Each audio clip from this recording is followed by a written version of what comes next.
Numri personave që vuajnë nga hipertensioni është në rritje, ndërsa mes tyre ka gjithnjë më shumë të rinj të grupmoshës 18-19 vjeç. Mjeku kardiolog Taulan Gishto renditi sa nga faktorët të cilët kanë ndikuar në shtimin e këtyre rasteve. Hipertensioni tashmë është bërë një sëmundje e mirënjohur nga të gjithë, pra është një sëmundje kronike, dihet është një sëmundje e cila prek çdo moshë. Moshat janë nga moshat, po themi të reja deri moshat më të avancuara.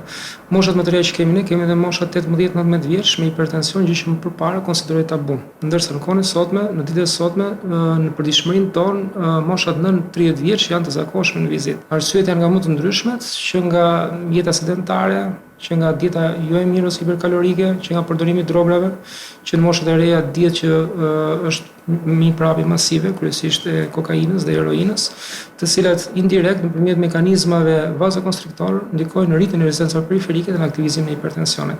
Megjithatë, sipas kardiologut, vitet e fundit është vënë re një ndërgjegjësi më i madh i popullatës për kryerjen e kontrolleve periodike. Sot ka një ndërgjegjësim masiv të rinjve, në moshat në 45 vjeç, vinë për kontroll rutinë një herë në vit, ndërsa ata që janë me hipertension në këtë moshë, pra mosha në 45 vjeç me hipertension, vizitën rutinë kanë 6 muajorësh. Në këto ditë nxehta vere, mjeku Gishto u bën apel qytetarëve të tregojnë kujdes të shtuar për shëndetin e zemrës duke respektuar këshillat mjekësore.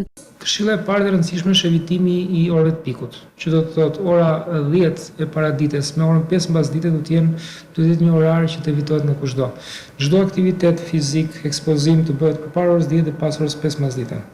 E dyta është pozicionimi i këtyre individëve, sidomos nëse janë të smur kardiovaskular, në ambient freskët. Pra në një ambient me ajër të kondicionuar.